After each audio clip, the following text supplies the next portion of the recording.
Allez, allumage des buzzers maintenant pour Pascal, Marie-Jo, Antoine et François. Voici la première question. Comment appelle-t-on le rectangle de toile ou de filet que l'on peut suspendre entre deux arbres pour faire, Antoine? Le hamac? Oui, pour faire la sieste, le hamac. Sympa le hamac. Antoine n'est pas venu, lui, pour faire la sieste. C'est parti. Pour 2 points, quel lac de 540 km² traversé par le Rhin sert de... Marie-Jo. Le lac de Constance. Excellent, de Constance. De frontière entre l'Allemagne, la Suisse et l'Autriche, le lac de Constance. En 2014, maintenant, quel cinéaste américain met en scène un couple de vampires incarnés par Tilda Swinton et Tom Hiddleston dans Only Lovers Left Alive? Cinéaste américain, on a un couple de vampires. Ah, c'est un grand cinéaste, je vous aide un petit peu. Jim Jarmusch. Ouais, exactement, Jim Jarmusch. Et personne pour cette question à 3 points. Nouvelle question, quel félin également appelé loup cervier est un pré... François. Le lynx. Oui, joli, oui, oui, le lynx. Également appelé loup cervier est un prédateur essentiellement forestier, disais-je, réputé pour sa vue perçante. C'est le lynx, l'œil de lynx, vous savez. Et maintenant, on a pas mal parlé de musique tout à l'heure avec nos candidats. Écoutez ceci. Bueno, querido, qué lindo, País Latino. Qué bueno, querido, qué lindo, País Latino. Bandolero rock, bandolero shock, bandolero rock, bandolero shock. Qué bueno, querido, qué lindo. Bon, certains ont reconnu, c'est Paris Latino. La question ne porte pas sur le titre du groupe français Bandolero, chanson qui a connu un grand succès en 1983 dans différents pays européens. Antoine, vous n'étiez pas né. Quel cocktail évoqué dans cette chanson préparé avec du rhum, du... Marie-Jo. Margarita. Du cola et du citron vert. François. Cuba Libre. Oui, exactement. Cuba Libre. Pascal, je vous ai vu... L'aviez-vous? Parce que je vous ai vu hésiter, comme si vous hésitiez à buzzer. Est-ce que vous l'aviez? En fait, oui, je l'avais, j'en ai bu un hier soir. C'est ça qui le rend un peu lent. Mais je suis pas habitué de celui-là et voilà. Donc ce cocktail évoqué dans la chanson préparé avec du rhum, du cola, du citron vert, qui doit son nom à un état des Antilles, c'était la fin de la question. Cuba Libre. Dès 1960, quel peintre français d'origine hongroise réalise, François encore, Vasarely. des œuvres en pliant, Pascal, Miro. Ouais, non. en pliant des toiles avant de les enduire de peinture, puis de les déplier?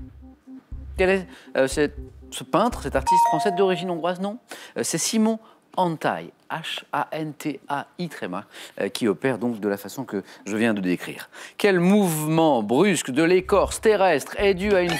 François encore. Un tremblement de terre. Oui, ou séisme, excellent. Séisme, tremblement de terre, secousse tellurique, secousse sismique. Si vous l'aviez à la maison, autant de bonnes réponses. Donc ce mouvement brusque de l'écorce terrestre dû à une forte accumulation d'énergie qui se libère à une certaine profondeur. Bravo. Oui, 2018, quel écrivain, prix Renaudot et Goncourt des lycéens en 2014 pour un roman consacré à la peintre Charlotte Salomon publie le roman Vers la beauté? Vous le connaissez, Antoine? Fonkinos. Exactement, David Fonkinos, oui. Vous avez 2 points, Antoine. Ils sont pour vous. David Fonkinos. Quelle plante? Quelle est cette plante aromatique, également appelée poivre d'âne ou, Marie-Jo? La sarriette. Excellent. La cuisine.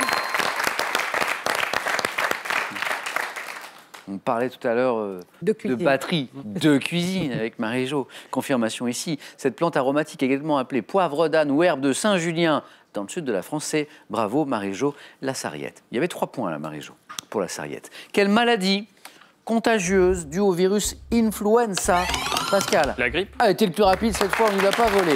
La grippe, c'est parti. Donne de la fièvre et des courbatures. Vous avez tous les 4 débloqués vos compteurs, bravo. Quel personnage d'un dessin animé américain vit près de son ami Patrick, Antoine? Bob l'éponge. Ouais.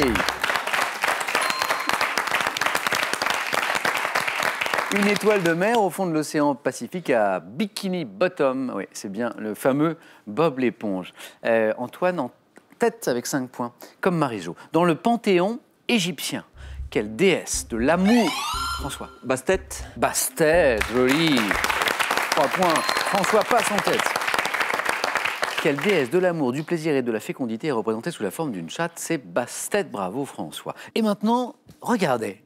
Là, vous apercevez une octobasse. C'est le plus grand instrument de musique au monde qui mesure 3,60 m de haut et pèse 131 kg. Voici la question. Quelle ville du Québec est la seule à posséder une octobasse dans son orchestre? Marie-Jo? Montréal. Au hasard. Oui, carrément. Mais carrément la bonne réponse surtout. J'étais pas là dans la musique. Cette ville du Québec qui est la seule à posséder, vous avez raison de laisser l'image parce qu'on va y revenir, une octobasse dans son orchestre symphonique, c'est Montréal. Alors l'octobasse, parce que c'est un instrument assez surprenant, Pascal, je vois que vous le connaissez, a été inventé en 1849 par le français Jean-Baptiste Villaume, fabriqué à seulement 3 exemplaires. L'instrument est tellement haut qu'on le joue avec un petit tabouret. Ici, le musicien est debout sur un tabouret, puis il y a des clés très très spéciales là au niveau de la main gauche qu'on voit en fait qu'il tire pour serrer les cordes. C'est un étrange instrument. Dans quel art martial, dont le nom signifie main vide, Pascal? Judo. Porte-t-on une ceinture Marie-Jo? Aïkido. Une ceinture rouge pour les... Antoine? Karaté. Karaté, oui. Main vide. Ceinture rouge pour les 9e et 10e dan. En 1884, quel ministre de l'Intérieur fait voter une loi sur les associations professionnelles? Antoine encore? Valdez-Grousseau. Encore une bonne réponse. Antoine, vous êtes qualifié. Et oui, 9 points gagnants pour Antoine. Joli. Et c'est notre Benjamin, Antoine, 24 ans, qui se qualifie le premier ce soir. Donc, ce ministre de l'Intérieur qui, en 1884, fait effectivement voter une loi sur les associations professionnelles qui favorisent le développement du mouvement syndical, c'est Valdez-Grousseau. 2 points à chaque bonne réponse. François n'a besoin que d'une bonne réponse. Marie-Jo n'est pas loin. Pascal, rien n'est joué. Quel plat? Donc un peu de gastronomie. Commun aux Balkans, à la Grèce, à la Turquie, se compose de bœuf ou de mouton haché, de François. La moussaka A été le plus rapide et me donne la bonne réponse. Qui l'envoie au 4 à la suite. Et ça c'est sympa. François qui encourage Marie-Jo et Pascal. 2 qualifiés, une place encore. Marie-Jo, Bonne chance. Pascal. Ah, toi aussi. Ça, c'est sympa. Bon, Marie-Jo n'a besoin que d'une bonne réponse désormais. Pascal, attention, parce qu'on joue pour 3 points à chaque bonne réponse. Quelles perruches d'origine africaine doivent leur nom imagé... Marie-Jo? Les inséparables. Nom imagé, joli, bien joué. Marie-Jo, 3 points. Bah oui, évidemment. C'est super. Merci. Donc, maintenant, Doivent leur nom imagé au fait qu'elles ne peuvent vivre correctement en captivité que si elles sont en couple, ce sont les inséparables. Pascal, nous, on n'est pas inséparables. On va devoir se quitter. Pascal, j'espère que vous viendrez jouer avec nous. Avec plaisir. Et puis bon retour à Cognin. Et puis on a un tout petit cadeau pour vous. Donc voici. Merci. McDouglas, expert en maroquinerie, vous offre un duo de sacs pour femmes et pour hommes. Soyez élégants en toutes circonstances grâce à McDouglas. Les petits plats mijotés avec amour, les desserts pleins de douceur. Quand c'est mamie qui cuisine, tout est toujours trop bon. Avec ces 2 très beaux livres, empruntez-lui ses recettes et faites plaisir à tous vos proches. Allez, deuxième manche dans un instant, juste après vous avoir donné une nouvelle occasion de gagner soit une voiture familiale ou 20 000 €. C'est vous qui choisirez si vous gagnez, pas mal. Voici la question de ce soir. Quel mot désigne le feu qu'on allume pour se réchauffer? 1, la flambée. 2, le flambeau. Bonne réponse, 3243 pour le téléphone, par SMS 1 ou 2 au 7 10 20, tirage au sort parmi toutes les bonnes réponses. Félicitations à Marie-Jo, à François, à Antoine. C'est parti, le 4 à la suite.